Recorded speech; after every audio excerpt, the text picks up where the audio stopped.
Hi, this is Dr. Gregory Sadler. I'm a professor of philosophy and the president and founder of an educational consulting company called Reason.io, where we put philosophy into practice. I've studied and taught philosophy for over 20 years, and I find that many people run into difficulties reading classic philosophical texts. Sometimes it's the way things are said or how the text is structured. But the concepts themselves are not always that complicated, and that's where I come in. To help students and lifelong learners, I've been producing longer lecture videos and posting them to YouTube. Many viewers say they find them useful. What you're currently watching is part of a new series of shorter videos, each of them focused on one core concept from an important philosophical text. I hope you find it useful as well.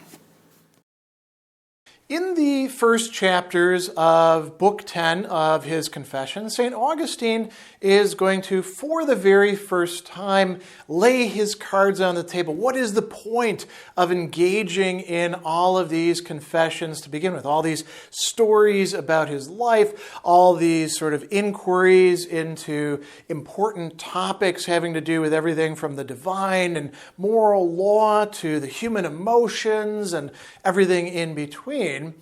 Well, he tells us near the end of chapter 4, therefore, to such as you command me to serve, human beings that is, I will reveal not what I have been, but what I now am and what I still am. But neither do I judge myself. In this manner, then, let me be heard.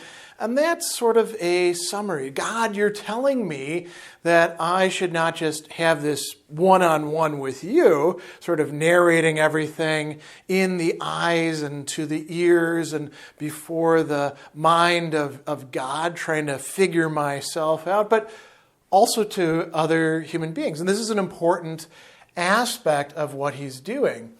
And at several points, he says, well, what is the benefit or the profit? And these are ways of translating in English a question, quo fructu, right? With what fruit, with what enjoyment, with what goodness that we can derive from this. Fructus is also used at certain points in this. And he's asking both about what is the profit for me? What is the profit for myself in doing this? And what is the profit for other people? Why should I write this down? It's not as if God, sent an angel and said, write this down so people can hear this. He's not claiming to be a prophet or anything like that. Instead, he's doing some very interesting moral and theologically inspired philosophy.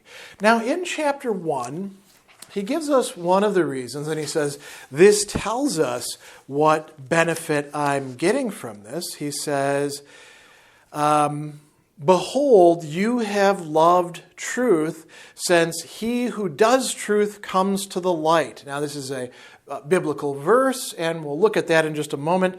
But what does he say immediately after that? This I wish to do in my heart before you in confession, and in my writing before many witnesses. So the two things, confession to you, God, confession of myself, but also to, or in the face of other people. These are all connected with each other. Doing the truth, one comes to the light. This is a sort of promise that's being made. Coming to the light, coming to the good life, coming to happiness, coming to God, coming to that as a person who can actually be in a proper relation with God by doing truth. Not just saying the truth, but doing truth. This is going to be a very important idea, not just for Augustine, but for people that he influences later on. This notion that truth is not just something theoretical, but also something done in action. Now, a little bit later, as I mentioned, he says that this is, this is the prophet I may confess to you. I've already said what this is. But there's also another theme that comes up as well, and it was already there in the passage that we began with. There's a contrast that Augustine is making between knowing or confessing what he was, qualis fuerim, what I was, right? And he says that these confessions are not about what I was, as if that's completely gone, that's completely over. Instead, they're about what I am and what I still am, he says at one point. And he brings this up several different times in these first 4 chapters. What's going on there? He's saying that although he has indeed changed his life and by accepting divine grace made a better person of himself in certain ways, he still does remain the person that he's remembering, the kid who stole the fruits, the one who dabbled with Manichaeism and astrology for a while, the person who put aside the mother of his son in order to, think about getting married, and all of that fell through. All these things that he brings up. And this is an important point as well. By confessing, he can, in fact, know what he is, rather than just allowing it to remain in the past. There's another thing that he says as well that I think is really important here, and this is in chapter 2 as well. He says that when I confess, I don't do this just with bodily words and sounds, but with words uttered by the soul and with outcry of thought, of which your ear has knowledge. When I am evil, to confess to you is nothing else but to be displeased with myself. So to have the right affectivity, the right feelings towards one's own deficits, one's own misdeeds, one's failures and screw-ups, whether they're in the past or whether they're still continuing on in the present. That's feeling or thinking rightly about the good and the bad in himself. What about the good stuff? Do confessions allow him to sort of rest on his laurels, so to speak? He says, when I am upright of life, naught else is it but to confess to you, but to attribute this in no wise to myself. Why? Why doesn't he want to take credit for the good things? Because he says, listen, the good stuff that I have is attributable to God. It doesn't mean that I didn't have any place in it. If God gave me grace and I did something with it, that's awesome. But I didn't make my own grace. I didn't form the goodness within myself, entirely self-generated. He says, for you bless the just man, but first you justify him as one who has been ungodly. So my confession is made in silence before you, God, and yet not in silence. So his confession is not just in these interior words, it's also in his feelings, his affectivity. What benefit is it to write this down for others? Why not just sit in his house and think these thoughts and then, leave it untalked about and don't write a book that will influence literature and theology and philosophy and history throughout the ages? What benefit is it to others? Augustine, there's a lot of things we can say, well, it's, a great book to read and to make other people read, and we can have great book clubs and talk about it. Augustine would say that's really not the point. That's not what this is about. So he says, first off, it can provide some hope to people, right? Readers will not despair and say, I cannot, because they can look at Augustine. I often mention in my class that Augustine is a very relatable saint because he sinned so much, and it took him decades to actually get himself right with God.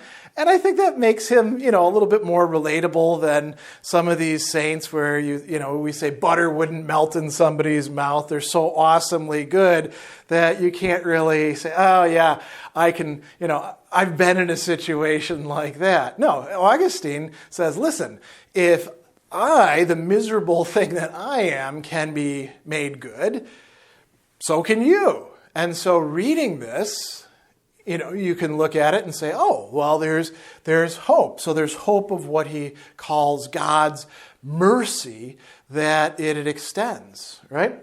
The other thing that he says is people are curious about me. He's kind of a celebrity in ways, right? He was an important person over time, and he says that. Here we go.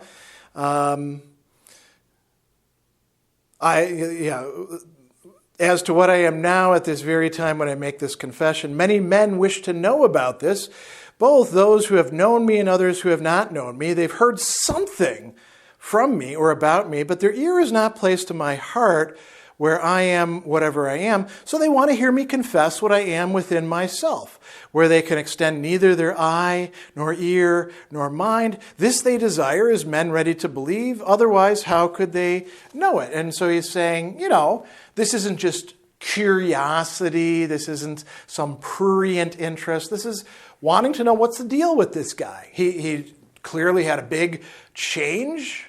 What's going on? How did this happen? What's his thought process? Well, that's what the Confessions are going to provide. The other thing that he says, and this kind of echoes Augustine himself feeling the right sorts of things, is that what he calls brethren, his brothers and sisters, can feel the right affects or feelings in relation to Augustine, in relation to his story. What does this sort of thing mean? He says that, here we go, let it be that brotherly mind which when it approves me, rejoices over me. When it disapproves of me, is saddened over me. So rejoicing and sadness, right? We see Augustine screwing up. We're like, oh, that sucks, right? And we're not just like keeping him at a distance. We feel something about that. We might even feel that way about ourselves and looking at our own failures. When we see him doing well, we're like, oh, this is good. I'm happy to see that. He goes on and he says, for the reason that whether it approves or disapproves, it loves me. There's a relation of love that's possible through this literature. He says, to such people I will reveal myself. May they sigh for my good deeds. May they sigh over my bad deeds. And all my goods are things that you have established. They are your gifts. My evils are my own misdeeds and your judgments on me. May they sigh for the one and sigh over the other, right? So aspiring to the good things that he's able to do, lamenting over the bad things that he does. And so he says, such is the benefit. We go back to it, right? The fructus from my confessions, not of what I have been, but what I am, that I may confess this not only before you, but also in the ears of believing sons of men, partakers of my joy, sharers in my mortality, my fellow citizens and pilgrims with me, those who go before me and those who follow me, those who are companions on my journey. And so he says, this is very helpful, perhaps, for my fellow Christians, or even those being drawn into Christianity, who can use this work to understand and to have the right emotional responses in relation to a compelling story.